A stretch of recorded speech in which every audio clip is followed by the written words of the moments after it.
नमस्कार दोस्तों, मैं अरविंद लोधी हमारे इस यूट्यूब चैनल में आपका बहुत बहुत स्वागत करता हूं। जैसा कि हम परसेंट की पिछली क्लास में देख चुके हैं कि परसेंट को भिन्न में कैसे बदलना और भिन्न को प्रतिशत में कैसे बदलना। इसी तरीके से मैंने एक क्वेश्चन भी आपको परसेंट के घटने और बढ़ने पे बताया हुआ था। उसी पैटर्न को हम आगे लेते हुए कुछ क्वेश्चन करते हैं और एक क्वेश्चन आप क्वेश्चन भी बोल सकते हैं क्योंकि एग्जाम में भी आते हैं। दूसरी बात, इनसे हम परसेंट की अवधारणा समझने की कोशिश कर रहे हैं या हम आपको समझाने की कोशिश कर रहे हैं, जिससे होगा क्या कि आप परसेंट को समझ पाएंगे कि ये घटता कैसे है, बढ़ता कैसे, इसकी भिन्नें आप समझ पाएंगे।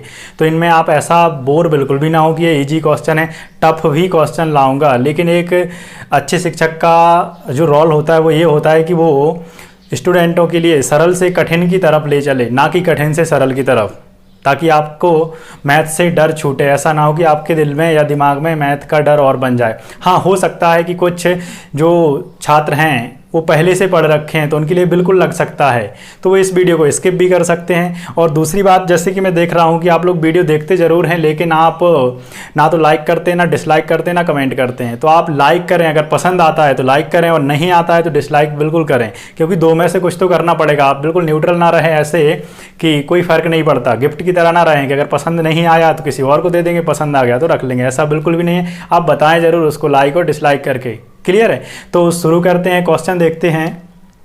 अगर किसी संख्या में 930 जोड़ दिया जाए तो उसी संख्या का है ना, तो उसी संख्या का 444 सही 4/9% बन जाता है। तो वास्तविक संख्या ज्ञात करें। ठीक है ना, 930 जोड़ दिया जाता है, उसी संख्या का 444 सही 4/9 बन जाता है परसेंट में। क्लियर? जैसा कि मैंने आपको बताया था इस अपनी फर्स्ट क्लास में और सेकंड क्लास में परसेंट की बड़ी जो कठिन प्रतिशत भिन्न हैं उनको सामान्य में बदलने के बारे में, तो 444 सही 4/9% ये बना कैसे? अगर इसकी हम पृष्ठभूमि की बात करें तो 400% प्लस 44 सही 4/9%, ये होता है 4 भिन्न के बराबर।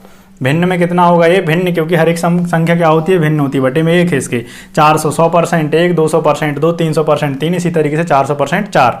मैं इसको आपके लिए डिस्क्राइब करके बता रहा हूँ, है ना। हो सकता है कुछ छात्रों को पहले से पता हो। 44 सही 4/9%, जो कि मैंने सेकंड और फर्स्ट क्लास में बताया हुआ है, 4/9 होता है। ठीक है, जो मैंने आपको नोट्स की पिक लगा के दी थी ना, मैंने आपसे बोला था, ये आपके लिए होमवर्क था कि आप इनकी प्रैक्टिस करें। फिर 9 का 4 गुना 36 और 4 40/9, इस तरीके से मैं फाइनली बोल सकता हूँ कि इसके बराबर ये होता है।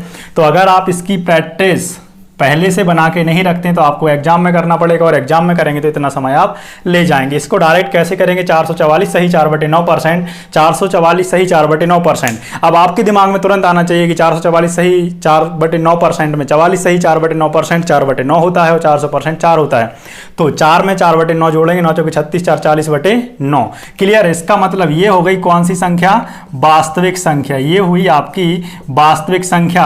और आपको पता है जुड़ने के बाद आया हुआ है, तो ये कौन सी संख्या होगी? आपकी नई संख्या। क्लियर? ये पुरानी संख्या, ये नई संख्या। अब क्वेश्चन पे आते हैं। अगर किसी संख्या में 930 जोड़ दिया जाए, तो हमने मान लिया वो संख्या हमारी कितनी है? 9 है। 9 में कितना जोड़ रहे हैं?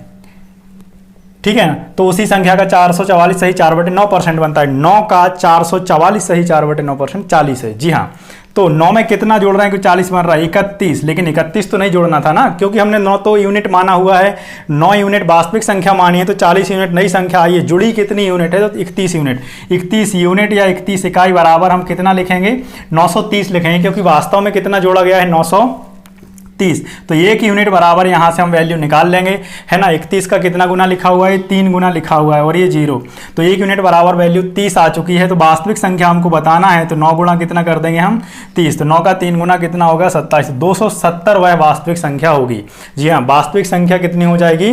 270। मैं उम्मीद करता हूं कि आप इस बात को समझ पा रहे होंगे भली भांति। और भी हम क्वेश्चन देखते हैं इसी पैटर्न के सेम। क्लियर है? क्वेश्चन है, अगर किसी संख्या का 11 सही 1/9% इसी में जोड़ दिया जाए तो 900 बनता है, तो वह वास्तविक संख्या ज्ञात करें। कितना जोड़ना है? 11 सही 1/9%। अब इसकी भिन्न आपको पता होना चाहिए। 11 सही 1/9% मतलब भिन्न में होगी 1/9। क्लियर है? 100 का 9वां हिस्सा होता है 11 सही 1/9%। तो वास्तविक संख्या कितनी है? वास्तविक संख्या 9 है, और 1 जोड़ रहे हैं क्योंकि उसमें बोला जा रहा है 11 से 1/9% जोड़ दिया जाए, तो कितने बनेगी? नई संख्या कितनी बन जाएगी? नई संख्या जो होगी वो बनेगी 10 यूनिट। और बनता कितना है रियल में 900 बन रहा है ना, तो 900 यहाँ पर हम 10 यूनिट के बराबर लिख देंगे। तुलना करने पर 1 यूनिट के बराबर 90 आ जाएगा। और हमको बताना है वास्तविक संख्या, तो 1 यूनिट बराबर 90, तो 9 यूनिट बराबर कितना होगा 810 हो जाएगा। ये आंसर हो गया है ना। मैं कुछ फास्ट बता रहा हूँ तो आप वीडियो को स्लो करके देख सकते हैं, और अगर जिनको लगे कि स्लो बता रहा हूँ या धीमा तो आप उस वीडियो को फास्ट करके देख सकते हैं। यूट्यूब पे आपके लिए ये सुविधा अवेलेबल है। इसी पैटर्न पर हमारा अगला क्वेश्चन है, अगर किसी संख्या में ऐसे उसी संख्या का 14 सही 2/7% घटा दिया जाए तो 600 बनता है, तो संख्या ज्ञात करो। अगर किसी संख्या में ऐसे उसी संख्या का 14 सही 2/7%, 14 सही 2/7% घटाने को बोल रहा है। अब इसी को जो मैं आपसे बोल रहा था, तो आप इसको डायरेक्ट भी लिख सकते हैं 14 सही 2/7%। हमें कुछ भी नहीं करना, 14 सही 2/7% की भिन्न को समझना है। वो कितनी होती है 1/7। 1/7 7 वो वास्तविक संख्या होगी या वास्तविक यूनिट होगी। 7 में से 1 घटा दें तो घटने के बाद कितनी आएगी 6/7, तो ये वास्तविक संख्या हो जाएगी और ये वाली होगी नई संख्या। अगर आप 1/7 लिखते हैं तो 7 में से 1 घटाने पर 6/7 इस तरीके से आ जाएगा, है ना। तो अगर किसी संख्या में ऐसे कितना घटा दिया जाए, उसी संख्या का 14 सही 2/7% घटा दिया जाए तो 600 बनता है। तो 7 का 14 सही 2/7%, जो कि मैंने आपको पिछली क्लास में बताया हुआ था कि 7 का 14 सही 2/7% कितना होगा 1 होगा। तो 7 में से 1 घटाने पर कितना हमारा डायरेक्ट लिखा हुआ है मैंने, है ना, ये 6/7। तो कितना प्राप्त होता है, जैसे कि उसमें लिखा हुआ है कि 600 बनता है। तो 6 यूनिट बराबर कितना लिखेंगे हम 600, 1 यूनिट बराबर लिखेंगे 100, तो 7 यूनिट बराबर होगा 700। ये इस क्वेश्चन का आंसर हो जाएगा, है ना। ये इस क्वेश्चन का आंसर हो जाएगा। एक और क्वेश्चन हम देख लेते हैं। किसी संख्या में 40 जोड़ दिया जाए तो स्वयं का या संख्या का 120% बन जाता है। किसी संख्या में 40 जोड़ दिया जाए तो स्वयं का या संख्या का 120% बन जाता है। 120% को कैसा लिखेंगे हम 6/5 लिखेंगे। बन जाता है संख्या, हो जाती है संख्या, हो जाएगी मतलब अंश, और वास्तविक संख्या मतलब हर। इतना % जोड़ रहे हैं या घटा रहे हैं, तो वास्तविक संख्या वही रहती है, जो ऊपर अंश आता है वो जोड़ देते हैं या घटा देते हैं। ठीक है, तो किसी संख्या में कितना जोड़ा जाता है 40 जोड़ा जाता है, तो स्वयं का या संख्या का 120% बन जाता है। तो 5 का 120% क्या है 6 है, क्योंकि 5 में 5 100%, 5 का 1 होता है 20%, तो ये कितना हो गया 120%। कितना जोड़ा हुआ है 1 यूनिट, और 1 यूनिट बराबर कितना लिखेंगे हम 40। तो वास्तविक संख्या हमसे पूछी हुई है, तो 5 यूनिट बराबर कितनी होगी 200 हो जाएगी। 5 यूनिट बराबर कितनी हो जाएगी 200 हो जाएगी। दोस्तों, संख्याओं के या प्रतिशत के घटने बढ़ने के क्रम में हम एक लास्ट क्वेश्चन और देख लेते हैं। इसके बाद में हम सही मायने में प्रतिशत के क्वेश्चन, जो टफ लेवल के क्वेश्चन होते हैं, हार्ड है, सबसे टफ क्वेश्चन होते हैं, उनकी बात करने वाले हैं। तो क्वेश्चन है, अगर किसी संख्या में 21 जोड़ दिया जाए तो रिजल्ट उसी संख्या का या संख्या का 137 सही 1/2% बन जाता है, तो वह संख्या ज्ञात करो। बात कहाँ से बनेगी आपकी इसी % से।